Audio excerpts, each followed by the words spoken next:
Now it's time to explain you double column cash book through an example. I will firstly clear you the question. Okay.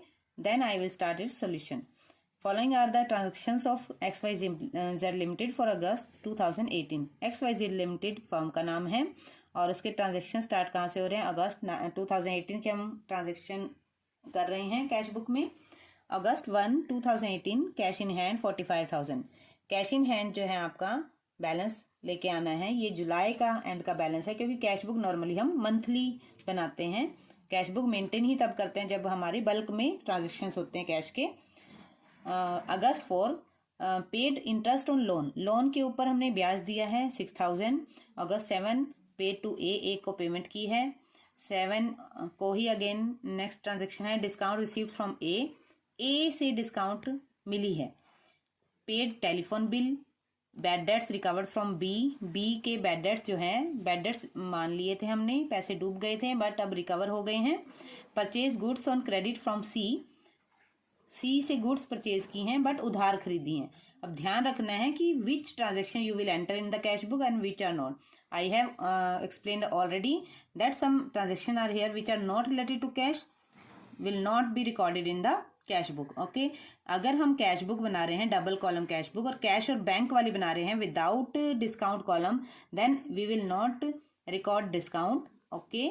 And cash book में obviously आपकी credit जो transactions हैं वो नहीं record होंगी, वो जाएंगी आपकी जर्नल में या परचेज बुक में, अगर आपने परचेज बुक भी अलग से मेंटेन की हुई होगी.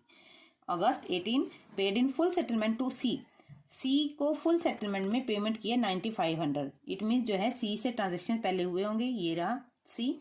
जब उससे 10,000 का गुड्स परचेज किया था और गुड्स क्रेडिट परचेज किया था तो हमने एंट्री उसकी कैश बुक में नहीं की होगी. अब उसकी पेमेंट जरूर हो रही है, अब हो रही है उसकी पेमेंट और 9,500 की हो रही है और फुल सेटलमेंट में हो रही है. इट मीन्स 500 की क्या दी है हमने उसको? डिस्काउंट दी है.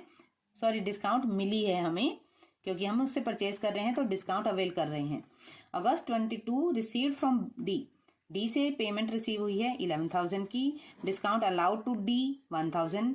हम डी को डिस्काउंट भी दे रहे हैं 1,000. इट मीन्स जो है 12,000 की पेमेंट थी उसकी और 11,000 पेमेंट मिली है. और हम डिस्काउंट को तब रिकॉर्ड करेंगे जब आपका जो है कैश कॉलम जो है डबल कॉलम कैश बुक जो है वो विद डिस्काउंट कॉलम होगी. Otherwise we will record it in journal only discount की एंट्री वहां पर होगी. कैश सेल्स है आपकी नेक्स्ट 8,500 की. Paid salary to 6,000.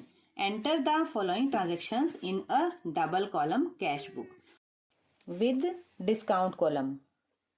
I have mentioned here कि जो कैश बुक जो डबल कॉलम बनानी है वो आपने डिस्काउंट कॉलम वाली बनानी है. इट मीन्स जो है इसमें पहले से ही माइंड में एक सेट कर लेंगे माइंड को कि हमने कौन सी एंट्रीज नहीं लेनी है, कौन सी ट्रांजेक्शन नहीं लेनी है. तो अब हमने कैश बुक बनानी है विद डिस्काउंट कॉलम. तो इट मीन्स जो है हमने बैंक वाली एंट्रीज नहीं लेनी है. ओके. और उधार वाली तो बिल्कुल भी नहीं लेनी है और डिस्काउंट वाली हमें लेनी है क्योंकि डिस्काउंट कॉलम हम मेंटेन कर रहे हैं. तो आगे चलते हैं इसके सॉल्यूशन पर. This is your solution here. I have done already just to explain you.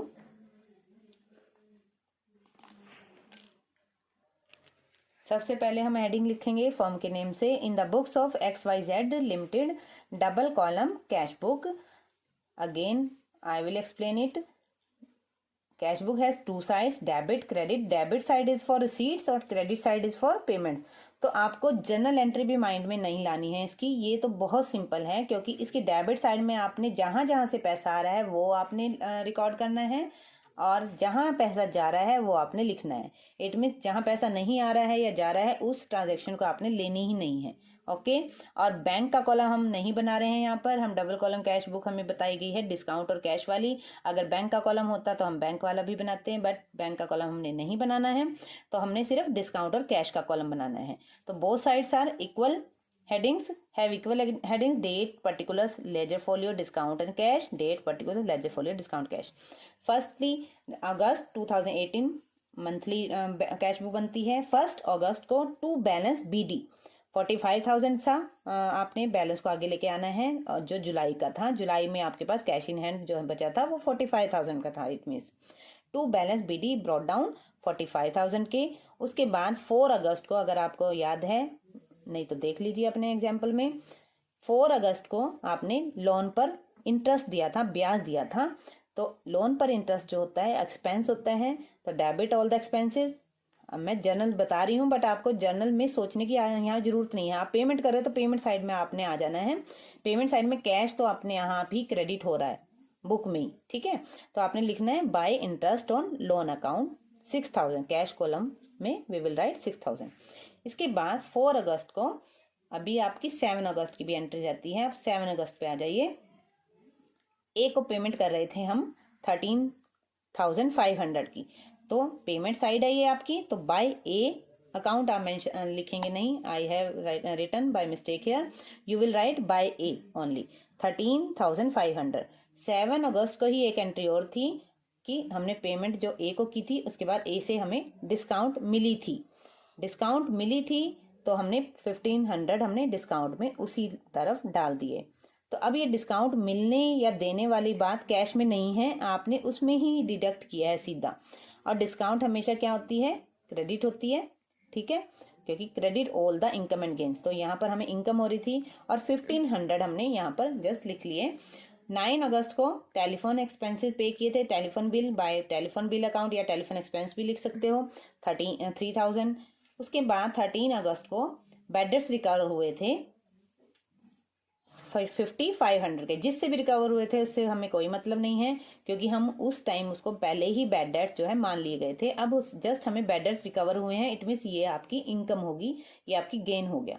तो आपने रिसीट साइड में लिखना है, पैसा तो आया ही है, cash account debit to bad debts recovered account to bad debts recovered account. Journal entry बेशक मैं बता रही हूँ, फिर भी बार बार बोल रही हूँ कि कैश बुक में आपने सिर्फ ये रिमेंबर रखना है कि डेबिट आपकी रिसीट साइड होती है, क्रेडिट आपकी पेमेंट साइड होती है। जर्नल एंट्री मैं इसलिए बताती हूँ ताकि आपको जर्नल भी माइंड में रहे। उसके बाद 13 अगस्त के बाद 18 अगस्त को सी को पेमेंट कर रहे हैं हम, और फुल सेटलमेंट में कर रहे हैं। सी से आपने उधार माल खरीदा था, हमने कैश बुक में उसकी एंट्री नहीं करनी थी, लेकिन अब पेमेंट की बारी आई है तो वो एंट्री हम करेंगे। 10,000 की पेमेंट करनी थी। माल कितने का परचेज किया था आपने, 10,000 का। I can show you again, see here, purchased goods on credit from C 10,000 का। और उसके बाद हमने फुल सेटलमेंट में इसकी पेमेंट की है 9,500 की। तो आपने यहीं से निकालना है कि 500 जो है आपकी डिस्काउंट है। ओके, तो आपने क्या करना है, by C account. Again I tell you कि अकाउंट आपने नहीं लिखना है, आपने ओनली बाय सी लिखना है। 500 की डिस्काउंट डाल देनी है, 9,500 की पेमेंट दिखा देनी है। उसके बाद 27 की डेट को सेल्स हुई है कैश टू सेल्स अकाउंट 8,500। 31 अगस्त को सैलरी पेमेंट की है। जिसको भी पेमेंट की है उससे हमें कोई नहीं लेना, कुछ लेना देना नहीं, क्योंकि ये आपका एक्सपेंस होता है। तो आपने इसमें एक्सपेंस का अकाउंट ही बनाना है, बाय सैलरी अकाउंट 6,000। उसके बाद और कोई एंट्री नहीं है अगस्त की। आपने अगस्त का जो है ये टोटल करके देखना है। नॉर्मली जो है नॉर्मली डेबिट साइड ही आपकी आएगी ज्यादा क्रेडिट से। तो आपका टोटल डेबिट का 70,000 हुआ है। आपने इधर का टोटल करके जो भी अमाउंट आया उसको 70,000 में से माइनस करके दोनों बैलेंस को इक्वल कर देना है। आपने यहाँ पर भी 70,000 लिख के जो बैलेंसिंग फिगर है आपने 32,000 आई है वो आपने यहाँ पर लिख देनी है। By balance CD carry down, मतलब उसको आगे लेके जाएंगे। आप ब्रैकेट में BF बैलेंसिंग फिगर भी लिख सकते हो। उसके बाद आपने इस 70,000 को अगस्त के बाद क्या आता है सितंबर में आपने उठा के लिख देनी है 1 सितंबर को to balance BD brought down 32,000। Clear? Next time I will tell you double column cash book with cash and bank column. Okay, bye bye.